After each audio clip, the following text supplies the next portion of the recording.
إن الحمد لله نحمده ونستعينه ونستغفره ونؤمن به ونتوكل عليه ونعوذ بالله من شرور أنفسنا ومن سيئات أعمالنا من يهده الله فلا مضل له ومن يضلله فلا هادي له وأشهد أن لا إله إلا الله وأشهد أن محمدا عبده ورسوله أما بعد فأعوذ بالله السميع العليم من الشيطان الرجيم من قتل نفسا بغير نفس أو فساد في الأرض فكأنما قتل الناس جميعا۔ تمام تعریفیں اللہ رب العزت کے لیے ہیں جو ہمارا خالق و مالک ہے، آسمانوں اور زمین کا پیدا کرنے والا اور کل کائنات کا تنہا پالنہار ہے، جو وحدہ لا شریک لہ مستوی عرش اپنے احکامات کو نازل فرماتا ہے، ہر ایک اس کے محتاج ہیں اور وہ کسی کا محتاج نہیں۔ اللہ رب العزت کی حمد و ثنا کے بعد درود اور سلام ہو حضرت محمد مصطفیٰ صلی اللہ علیہ وسلم پر، جو خاتم النبیین ہیں، سید الاولین والآخرین ہیں۔ آپ کی ذات پر اللہ نے دین اسلام کو مکمل فرما دیا ہے۔ اللہ رب العزت کی رحمتیں ہوں، برکتیں ہوں تمام صحابہ کرام پر، صحابیات پر اور تمام مومنین و مومنات پر۔ حضرات گرامی، موجودہ مسلمانوں کے جو مسائل ہیں اور جن حالات سے مسلمان دوچار ہیں، ابھی ان میں ایک اور اضافہ ہوا۔ ابھی جو پہلگام میں 27 افراد کو جو قتل کر دیا گیا، اور یہ وہ لوگ ہیں جو شہری ہیں، ظاہر سی بات ہے کہ یہ قتل انتہائی دردناک حادثہ ہے اور بہت ہی تکلیف دہ واقعہ ہے، لیکن اس کے ساتھ ہی جو بہت سارے ایسے لوگ ہیں جو اسلام اور مسلمانوں کو بدنام کرنے کی راہیں تلاش کرتے ہیں، ان کو ایک اور موقع مل گیا کہ وہ اسلام کے نام پر ایک داغ لگا سکے، مسلمانوں کے اوپر ایک داغ لگا سکے۔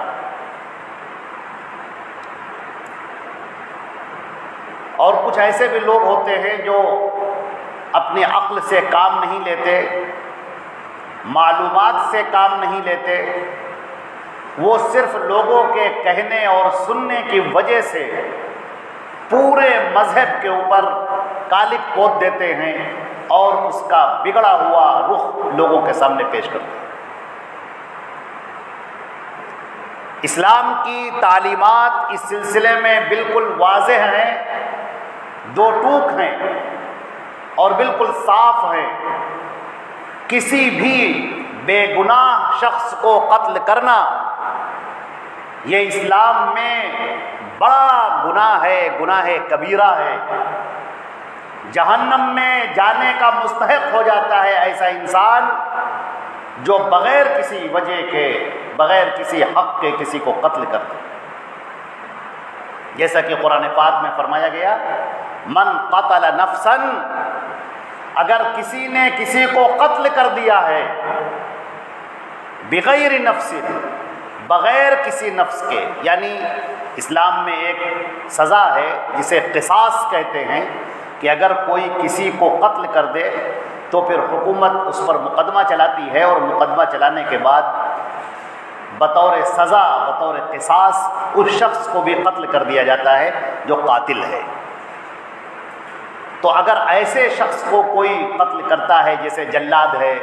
وہ اس کو، ظاہر سی بات ہے وہ اس کو پھانسی دے گا، وہ اس کو قتل کرے گا، وہ اس کو مارے گا، تو اس کے اوپر کوئی گناہ نہیں ہے، کیونکہ وہ تو شریعت کے حکم کو نافذ کر رہا ہے، اور وہ بھی ایک پورے اس کا ایک پروسیس ہوتا ہے جس کا تعلق حکومت سے ہوتا ہے، اس کا تعلق افراد سے نہیں ہوتا، لوگوں سے نہیں ہوتا۔ ایسا نہیں ہوتا کسی گاؤں میں کسی نے کسی کو قتل کر دیا اور 2 4 8 مسلمان اکٹھا ہو جائیں اور پکڑ کر اس کو قتل کر دے اور یوں کہیں کہ اسلام میں قتل کی سزا تو قتل ہے لہٰذا ہم نے قتل کر دیا۔ نہیں، بدلے میں ان سب کو قتل کر دیا جائے گا، کیونکہ اس کا تعلق گورنمنٹ سے ہے، اس کا تعلق حکومت سے ہے۔ حکومت اس پر مقدمہ چلائے گی، اس کے خلاف گواہیاں گزارے گی، اور گواہیاں گزارنے کے بعد، شہادات ملنے کے بعد اگر وہ شخص اس قاتل ثابت ہوتا ہے تو پھر حکومت یہ فیصلہ کرے گی، قاضی یہ فیصلہ کرے گا کہ اس کو قتل کر دیا جائے۔ اب اسلام کا کہنا یہ ہے کہ یہ قتل کر دینا یہ بالکل ٹھیک ہے، اور اس کے اندر تو لوگوں کی زندگیاں محفوظ ہو جاتی ہیں جب قتل کے بدلے کسی کو قتل کیا جائے۔ تو اب جو جلاد ہے وہ تو نوکری پر ہے، اب وہ اٹھ کر اس شخص کو قتل کرے گا تو اس جلاد کے اوپر کوئی گناہ نہیں ہے، اس قاضی کے اوپر کوئی گناہ نہیں ہے، اس لیے کہ انہوں نے ایک حکم کو نافذ کیا ہے۔ اسی کو اللہ نے کہا ہے من قتل نفسا بغیر نفس، اگر کسی نے کسی کو قتل کیا بغیر نفس کے قتل کیا، ایسے ہی اٹھا اور کسی کو مار ڈالا، ایسے ہی اٹھا اور کسی کے اوپر پستول تان دی، گولی چلا دی، مار دیا، قتل کر دیا،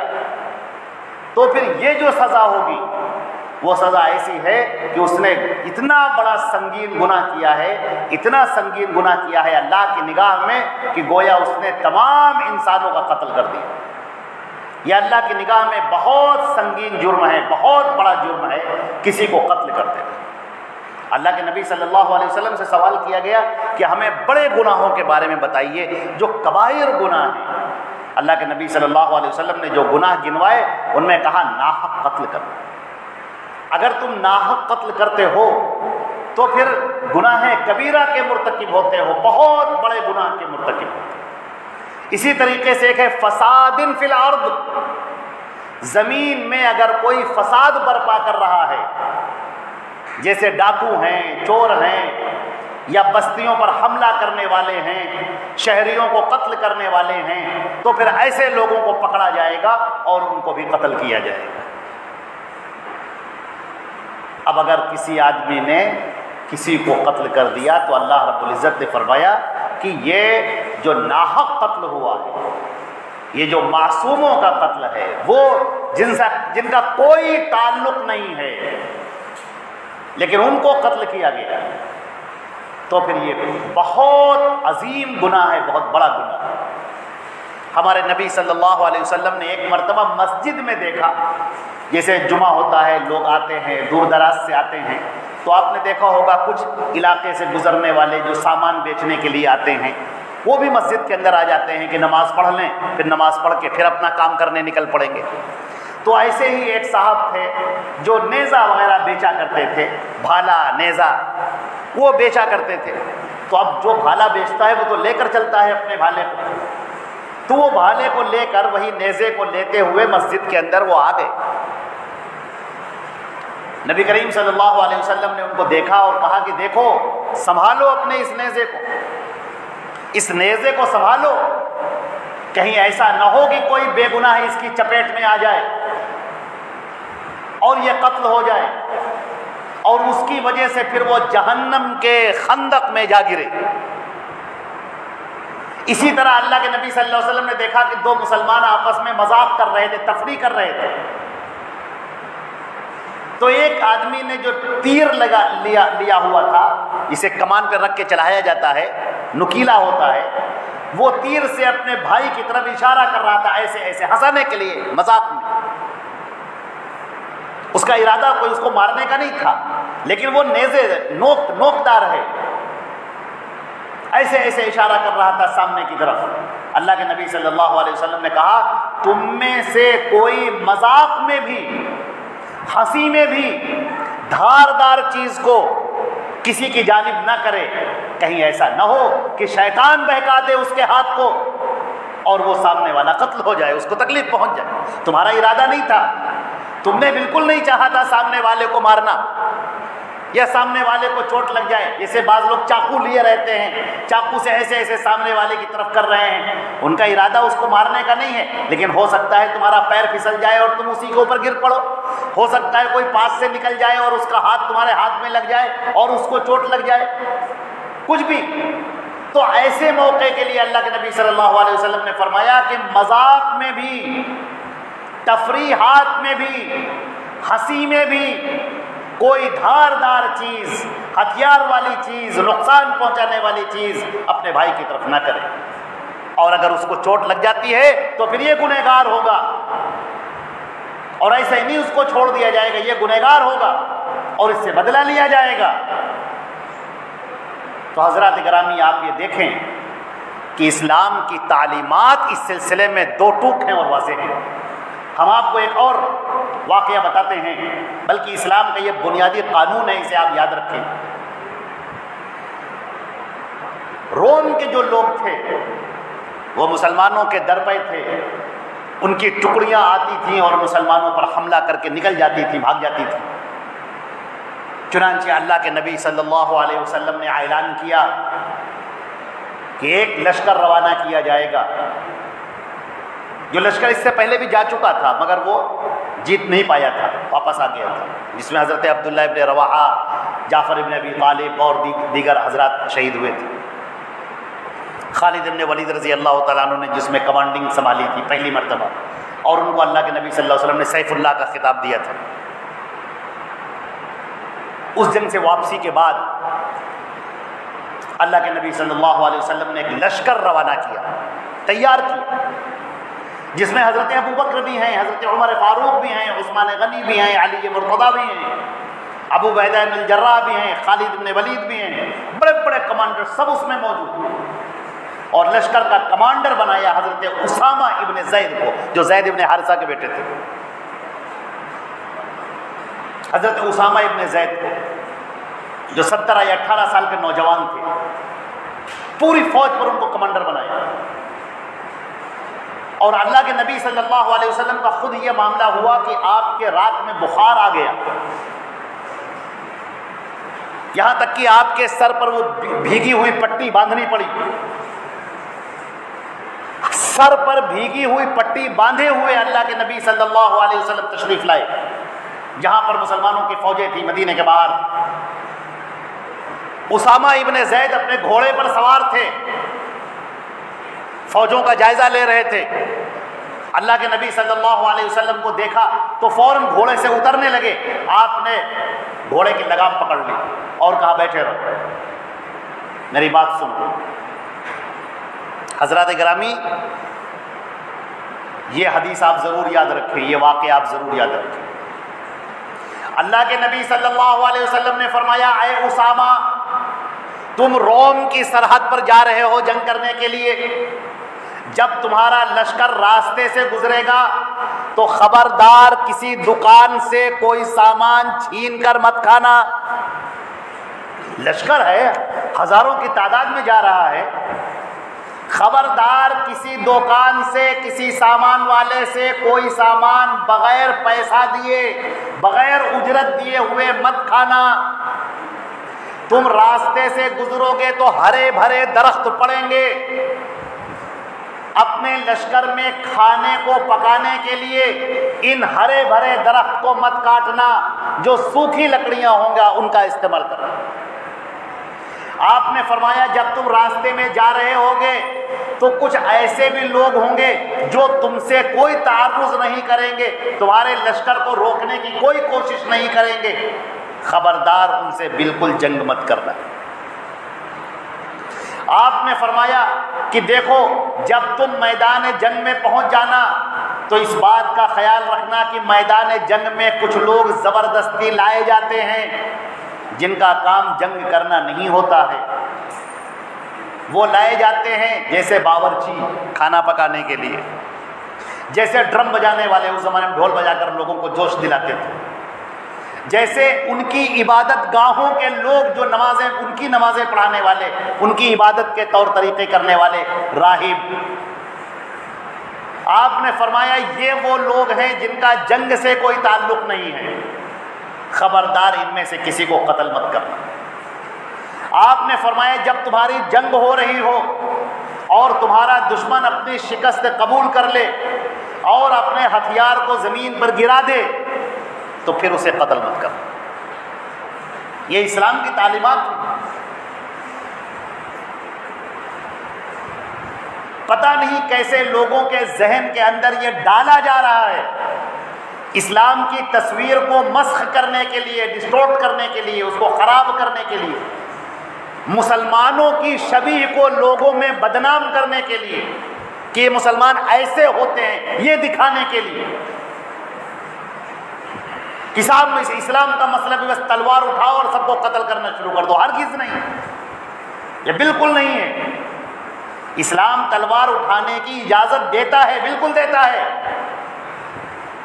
لیکن اس کے لیے حکم ہے اذن للذین یقاتلون، اجازت دی گئی ان لوگوں کو جن کے خلاف جنگیں کی جا رہی ہیں، جن کو ستایا جا رہا ہے، بأنہم ظلموا، ان پر ظلم کیا گیا ہے، اب انہیں اجازت دی جا رہی ہے کہ ان جو تمہارا لشکر آیا ہے تم کو پامال کرنے کے لیے، اس لشکر کا مقابلہ کرنے کے لیے تم بھی نکلو اور ان کا مقابلہ کرو۔ مگر یہ سوچ لینا کہ آدمی اٹھے اور ایسے ہی کسی کو قتل کر دے، یہ چیز انتہائی بری ہے، اور اللہ کے نبی صلی اللہ علیہ وسلم کی یہ پیشن گوئی۔ آپ نے فرمایا کہ ایک ایسا زمانہ آئے گا جب قاتل کو نہیں معلوم ہوگا اس نے کیوں قتل کیا، اور مقتول کو نہیں معلوم ہوگا اسے کیوں قتل کیا جا رہا۔ یہ قیامت کی نشانیوں میں سے ہے۔ آپ نے فرمایا علم اٹھا لیا جائے گا، وَتَفْشُ الْجَهَالَ، اور جہالت پھیل جائے گی۔ علم اٹھا لیا جائے گا، جہالت پھیل جائے گی، قتل و غارت گری عام ہو جائے گی۔ لوگ ذرا ذرا سی بات پر قتل کر دینا، دوسرے کو مار دینا، یہ بہت آسان سمجھتے ہیں، جبکہ اللہ کی نگاہ میں یہ انتہائی مجرمانہ حرکت ہے، انتہائی غلط حرکت ہے۔ مدینے کے اندر اللہ کے نبی صلی اللہ علیہ وسلم کو خبر ملی کہ ایک عورت کو کسی نے سر کچل کر مارا ہے۔ آپ بےتاب ہو گئے اور اٹھ کھڑے ہوئے، اور آپ جب باہر نکلے ہیں اپنی ازار کو کھینچتے ہوئے،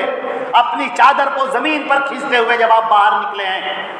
آپ کے ساتھ صحابہ کرام گئے، اس عورت کے پاس پہنچے، آپ نے کہا کیا تم قاتل کا نام بتا سکتی ہو؟ اس کی جان باقی تھی۔ کہا کیا تم قاتل کا نام بتا سکتی ہو؟ اس نے کچھ الفاظ اپنے منہ سے نکالے جس سے قاتل کی شناخت ہوئی۔ نبی کریم صلی اللہ علیہ وسلم نے فرمایا کہ یہ جو قاتل ہے اس کو اسی طرح سے قتل کیا جائے گا، اسی طرح دو پتھروں کے درمیان سر رکھ کر اس کو کچلا جائے گا۔ یہ آسان نہیں ہے کہ کوئی کسی کو قتل کر دے اور نکل جائے، نہیں۔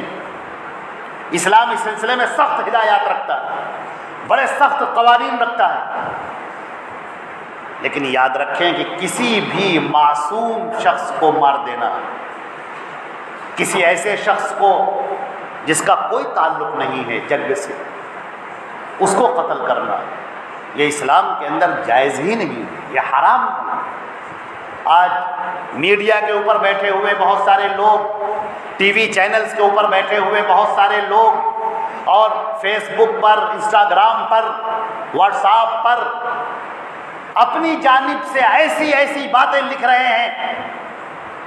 کہ ایسا لگتا ہے کہ یہ ایک نقشہ پیش کرنا چاہتے ہیں مسلمانوں کا کہ دیکھو مسلمان ایسے ہوتے ہیں۔ ہرگز نہیں، یہ تمہاری کمی ہے، یہ تمہارے اپنی عقل کی کمی ہے کہ تم نے اسلام کو اس کے سورس سے جانا ہی نہیں۔ اسلام جہاں سے جاننا چاہیے تھا وہاں سے تم نے جانا ہی نہیں، علم باقی نہیں رہا، جہالت پھیل گئی، اور اسی پروپگنڈے کے نتیجے میں اور جھوٹی باتوں کے نتیجے میں تم نے پورے اسلام کو، پورے مسلمانوں کو یہ سمجھ لیا کہ وہ مجرم ہیں، ان کے یہاں کی یہی تعلیمات ہے، اور اس طرح کی وہ باتیں پیش کرتے ہیں۔ ہرگز نہیں، بالکل ایسا ہرگز نہیں۔ جو لوگ اس طرح کی حرکتیں کرنے والے ہیں ان کے نام کچھ بھی ہوں، وہ اپنا نام مسلمان ہی رکھنے والے کیوں نہ ہوں، لیکن حقیقت میں وہ انتہائی جاہل ہوتے ہیں، انہیں علم سے کوئی واسطہ نہیں ہوتا اور انہیں اسلام کی تعلیمات کا کوئی پتہ نہیں ہوتا۔ اسلام نے کبھی بھی کسی بھی بے گناہ کو قتل کرنے کی اجازت دی، جب تک گواہیاں نہ گزار لی جائیں۔ وہ تو قاتل کو بھی سزا نہیں دیتا جب تک کہ گواہیاں نہ گزار لی جائیں، جب تک کہ ثبوت پختہ نہ ہو جائے اس وقت تک وہ کسی کو مارنے کی اجازت بھی نہیں دیتا۔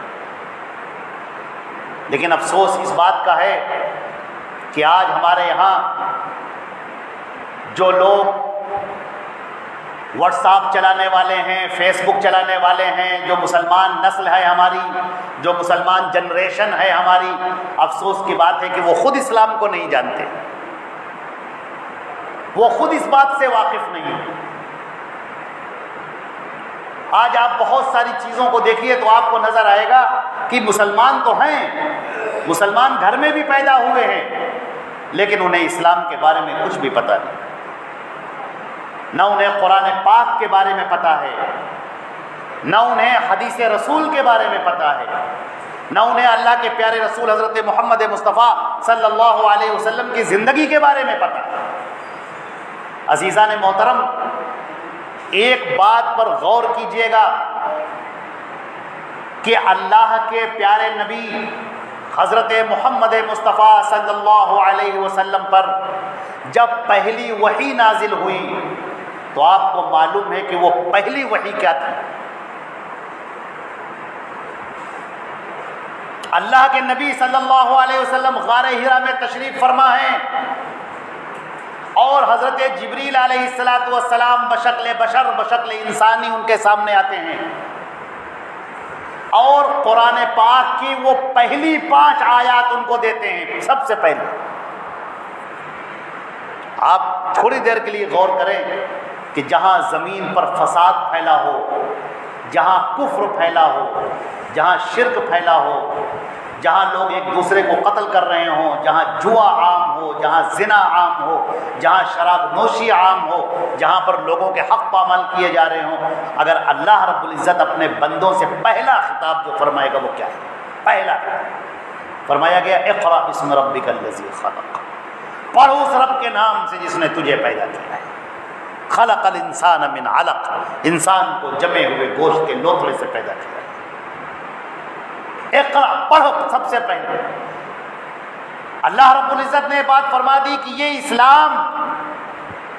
یہ شریعت اسلامیہ جو ہم نازل کر رہے ہیں، جو دین نازل کر رہے ہیں، اس کی بنیاد لفظ اقرأ سے شروع ہوتی ہے، جاننے سے، پڑھنے سے شروع ہوتی ہے۔ آپ اسلام کو جانیں تو صحیح پہلے کیا ہے، آپ اللہ کے نبی صلی اللہ علیہ وسلم کی حدیث کو جانیں تو پہلے کیا ہے۔ اپنے من سے گڑھ لینا، اپنے من سے چیزیں بنا لینا، اپنے من سے اصول بنا لینا، ضوابط بنا لینا،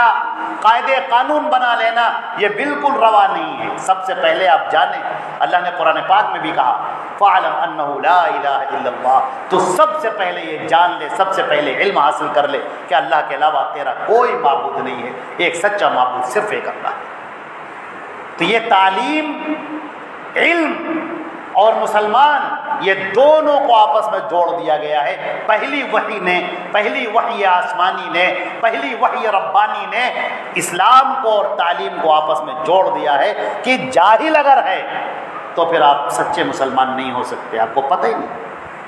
آپ نماز پڑھ رہے ہیں، آپ کو نماز کے بارے میں پتہ نہیں کیسے نماز پڑھی جاتی ہے۔ آپ روزہ رکھ رہے ہیں، آپ کو روزہ رکھنے کے بارے میں پتہ نہیں کہ روزہ کیسے رکھا جاتا ہے۔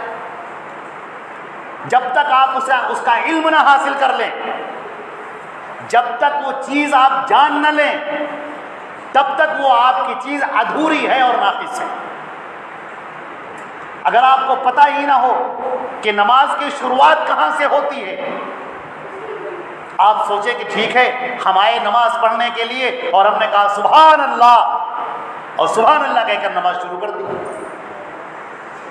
ارے بھائی سبحان اللہ کہہ کر نماز نہیں شروع کی جاتی۔ آپ کہیں اس میں کیا حرج ہے، ہم اللہ کی تعریف ہی تو کر رہے ہیں، کسی دوسرے معبود کی تو تعریف کر نہیں رہے ہیں، ہم تو سبحان اللہ کہہ کر ہم نے نماز شروع کی۔ نہیں، سبحان اللہ کہہ کر نماز نہیں شروع کرنی، اللہ نے سکھایا ہے آپ کو۔ اللہ نے بتایا ہے کہ کیا کہہ کر آپ کو نماز شروع کرنی ہے۔ اللہ کے نبی صلی اللہ علیہ وسلم نے کہا ہے کہ نماز کی جو شروعات ہوگی تحریمھا تکبیر، وہ تکبیر کے ساتھ ہوگی، اللہ اکبر کہہ کر ہوگی، اور جو ختم ہوگی تحلیلھا تسلیم، اور سلام کے ساتھ وہ ختم ہوگی۔ علم حاصل کرنا، نماز کا، روزے کا، زکوٰۃ کا، حج کا، زندگی گزارنے کا، شادی کا، نکاح کا، طلاق کا، جنازے کا، وصیت کا، وراثت کا، یہ سب آپ کو علم حاصل کیے بغیر تو پھر ظاہر سی بات ہے کہ پھر جیسا اللہ کے نبی صلی اللہ علیہ وسلم نے فرمایا کہ ایک ایسا زمانہ آئے گا کہ جب جہالت پھیل جائے گی اور علم کم ہو جائے گا۔ وہ اسلام جو اللہ کے نبی صلی اللہ علیہ وسلم نے پیش کیا تھا وہ اجنبی بن جائے گا، اس کو پہچاننے والے لوگ نہیں رہیں گے، اور جھوٹ اور باطل کا ڈنکا بجایا جائے گا، باطل پھیل رہا ہوگا، جھوٹ پھیل رہا ہوگا، جھوٹ کے پر لگے ہوں گے، اور جھوٹ لوگوں کے معاشرے کے اندر پھیل رہا ہوگا، اور لوگ اسی کو اسلام سمجھ رہے ہوں گے۔ آپ نے اتنی سخت پیشن گوئی فرمائی، آپ نے فرمایا جو قبیلے دوس ہے اس کی عورتیں مسلمان ہوتے ہوئے اس وقت تک قیامت نہیں آئے گی جب تک یہ قبیلے دوس کی عورتیں مورتیوں کے سامنے اپنے سرین رگڑ رگڑ کر اس کا طواف نہ کرنے لگے۔ اس قدر کھلم کھلا شرک مسلمانوں کی زندگی میں آ جائے گا، اس قدر کھلم کھلا جہالت مسلمانوں کی زندگی میں آ جائے گی۔ اور عزیزان محترم، ہم ایک بات بتا دیں کہ قیامت کی جتنی نشانیاں اللہ کے رسول صلی اللہ علیہ وسلم نے بیان کی ہیں، چھوٹی نشانیاں تو سب پوری ہو ہی چکی ہیں، کوئی باقی نہیں بچی، بڑی نشانیاں باقی بچی ہیں۔ اور اللہ کے نبی نے فرمایا تھا کہ بڑی نشانی جب ظاہر ہوگی تو پھر قیامت کب آ جائے اس کا انتظار نہ کرنا، صبح آ جائے یا شام کو آ جائے، پھر انتظار نہ کرنا اس کا۔ اور یہ نشانیاں اس لیے بیان کی گئی کہ مسلمان اپنے آپ کو بچا کے رکھیں، اپنے آپ کو ان فتنوں کے دور میں، جو فتنوں کا دور ہوگا ان میں اپنے آپ کو فتنوں سے بچائیں۔ آپ نے فرمایا ایسے لوگوں کا ایمان مضبوط ہوگا، روشن ہوگا، اور ان کو ان کا انعام ملے گا، ان کی نمازوں کا ثواب ان کو 50 گنا زیادہ کر کے ملے گا ان فتنوں کے دور میں، جبکہ چاروں طرف قتل و غارت گری عام ہو رہی ہوگی، اسلام کی تعلیمات کے لوگ ناآشنا ہو رہے ہوں گے، واقف ہی نہیں ہوں گے۔ آج بخاری موجود ہے، مسلم موجود ہے، حدیثوں کی کتابیں موجود ہیں، پڑھنے والے نہیں ہیں۔ آج قرآن پاک موجود ہے، پڑھنے والے نہیں ہیں۔ اتنی سہولت اللہ نے دے دی کہ آپ کے موبائل کے اندر بخاری، مسلم، ترمذی، نسائی ساری حدیث کی کتابیں موجود، قرآن پاک کی ساری تفسیریں موجود، لیکن پھر بھی پڑھنے کے لیے ٹائم نہیں، وہ دیکھنے کے لیے ٹائم نہیں۔ ایسا نہیں ہے کہ آدمی موبائل دیکھتا نہیں ہے، لیکن موبائل دیکھ رہا ہے لیکن وہ علم سے دور ہوتا جا رہا ہے۔ شیطان مردود نے اس کے کان میں پھونک دیا ہے کہ خبردار ایسا نہ کرنا کہ تم یہ حدیث کی کتابیں پڑھنے لگو، یہ تم قرآن پاک کو سمجھنے لگو، کہیں ایسا نہ ہو کہ تم سچے اسلام کی تصویر کو دیکھ لو اور پھر تمہاری زندگی بدل جائے۔ ایسا نہ کرو۔ اگر تمہارا جی چاہا کہ تم لاؤ علماء کرام کے بیانات سنیں گے، اب شیطان ڈر گیا کہ ارے یہ تو جا رہا ہے عالموں کے بیان سننے کے لیے، علماء کرام کے بیان سننے کے لیے، اب کیا کیا جائے، کیسے روکا جائے۔ پہلے تو اس نے کہا چلو گانا سن لو، چلو مووی دیکھ لو، چلو کوئی سیریل دیکھ لو، لیکن وہ کہہ رہا ہے کہ نہیں، ہم کو تو علماء کرام کے بیان سننے ہیں۔ اب شیطان سر پیٹ رہا ہے، کیا کریں کیا کریں۔ وہ کہتا ہے اچھا ٹھیک ہے، تو اپنے علماء کرام کے تو بیانات تم نے بہت سنے ہیں، آؤ ان علماء کرام کے بیانات سنو، ان کی باتیں بڑی لچھے دار ہیں، ان کی باتیں بڑی شاندار ہوتی ہیں، فلاں مولانا کی تقریر سنو، فلاں مولانا کی تقریر سنو۔ کیوں؟ تاکہ اگر آپ تقریر سنیں بھی تو تقریر سن کے بھی گمراہ ہو جائیں، تقریر بھی سنیں اور گمراہ بھی ہوں۔ آپ تو سمجھ رہے ہیں کہ ہم تو بڑا اچھا کام کر رہے ہیں۔ ایسے ایسے علماء سو پڑے ہوئے ہیں، ایسے ایسے جاہل علماء پڑے ہوئے ہیں، اسلام کی تصویر کو غلط پیش کرنے والے علماء پڑے ہوئے ہیں، تو شیطان چاہتا ہے کہ آپ ان کی تقریریں سنیں تاکہ جیسے جاہل ہے ویسے ہی جاہل ہے۔ عزیزان محترم، میں آپ سب سے درخواست کرتا ہوں، اہل حدیث علماء کرام کی تقریریں سنیے، سلفی علماء کرام کی تقریریں سنیے۔ وقت بہت کم ہے، زندگی بہت چھوٹی ہے، اعمال آپ کو زیادہ کرنے ہیں، قبر کا سفر ابھی کرنا ہے، آخرت کی منزل ہے، بڑی طویل منزل ہے، جنت کے اندر آپ کو جانا ہے، تو اللہ کو راضی کرنا ہی ہوگا۔ اور جو علماء کرام ہیں ہمارے علماء اہل حدیث، جو صحیح علماء کرام ہیں، قرآن و سنت کی دعوت دینے والے ہیں، حدیثوں کی دعوت دینے والے ہیں، قرآن پاک کی صحیح تفسیر پیش کرنے والے ہیں، ان کے بیانات کو سنیے، شیطان مردود کے منہ پر تماچا ماریے، اس کو رسوا اور ذلیل کیجیے، اور ان علماء کرام کے بیانات کو سنیے۔ صرف کسی کی لچھے دار باتیں سن کر اس کے فریب میں آ جانا کہ چلو ٹھیک ہے ہمارے مسلک کے نہیں ہیں، اہل حدیث نہیں ہیں، لیکن چلو کوئی بات نہیں سن لیتے ہیں، نہیں، ہرگز نہیں۔ وقت بہت کم ہے، شیطان کی چالیں بڑی خطرناک ہیں، وہ کیسے کیسے گمراہ کر رہا ہے۔ اللہ رب العزت ہم کو اور آپ کو ان تمام شیطان کی چالوں سے بچائے، اس کے مکر و فریب سے بچائے، علم کا حاصل کرنے والا بنائے، اور علم کے حصول کے لیے ہم سب کو آمادہ اللہ تعالیٰ کر دے۔ اللہ تعالیٰ ہمارے اندر وہ ایک آگ لگا دے کہ ہم علم کے حاصل کرنے والے بن جائیں، قرآن اور حدیث کے جاننے والے بن جائیں، اللہ کے پیارے رسول صلی اللہ علیہ وسلم کی پیاری پیاری احادیث کو پڑھنے والے اور اس کو اپنی زندگی میں اتارنے والے بن جائیں۔ عزیزان محترم، یہ آپ کو پڑھنا بھی ہے اور آپ کو دوسروں کو بتانا بھی ہے۔ آپ کو بتانا ہے کہ جو پہلگام پر جو حملہ ہوا ہے، جو مسلمانوں نے کیا ہے، جنہوں نے بھی کیا ہو، وہ ہرگز اسلام کے جاننے والے نہیں تھے۔ اگر وہ ادنا بھی جاننے والے ہوتے، قرآن کی ایک آیت کے بھی جاننے والے ہوتے، حدیث رسول کو جاننے والے ہوتے، زندگی رسول کو جاننے والے ہوتے، تو کسی معصوم کے اوپر وہ ہرگز گولیاں نہ چلاتے۔ بچوں کو مارنا، عورتوں کو مارنا، بے قصوروں کو مارنا، یہ اسلام کی تعلیمات ہے ہی نہیں۔ اس نے تو میدان جنگ کے اندر ان لوگوں کو مارنے کی اجازت نہیں دی جو بیچارے بوڑھے ہیں، جو عورتیں ہیں، جو بچے ہیں، جو باورچی ہیں، جو نماز پڑھانے آئے ہیں، جو ان کے پروہت ہیں، ان کے راہب ہیں، ان کو مارنے کی اسلام نے اجازت نہیں دی۔ جو اپنے ہاتھوں کو اٹھا دے، جو اپنی تلوار کو گرا دے، اس کو اسلام نے مارنے کی اجازت نہیں دی۔ میدان جنگ کی ہم بات کر رہے ہیں، میدان جنگ میں ان کو مارنے کی اجازت نہیں دی، تو عام لوگوں کو مارنے کی اجازت اسلام کیسے دے سکتا ہے؟ حرام نہیں ہے۔ یہ بات آپ خود بھی جانیں اور دوسروں کو بھی بتائیں، اس لیے کہ اس وقت ایک پروپگنڈا چل رہا ہے مسلمانوں کو بدنام کرنے کا، اسلام کو بدنام کرنے کا، کہ مسلمانوں کی شبیہ کو داغدار کر دیا جائے۔ آپ کا کام ہے کہ آپ آگے بڑھیں اور ایسے لوگوں کے سامنے بغیر ڈرے ہوئے، نڈر ہو کر صاف صاف کہیں کہ یہ سارے حملے سب بزدلانہ ہیں، سب جاہلانہ ہیں، کافرانہ ہیں، ان کا اسلام سے کوئی تعلق نہیں ہے، اور اسلام کی تعلیمات تو یہ ہیں۔ آپ پیش کیجیے، اس اسلام کی صحیح تعلیمات کو پیش کیجیے۔ اللہ رب العزت ہم سے اور آپ سے راضی ہو جائے۔ اللہ رب العزت ہمیں اور آپ کو صحیح دین پر چلنے کی توفیق عطا فرمائے۔ اقول قولی ھذا استغفر اللہ لی ولکم ولسائر المسلمین من کل ذنب فاستغفروہ انہ ھو الغفور الرحیم۔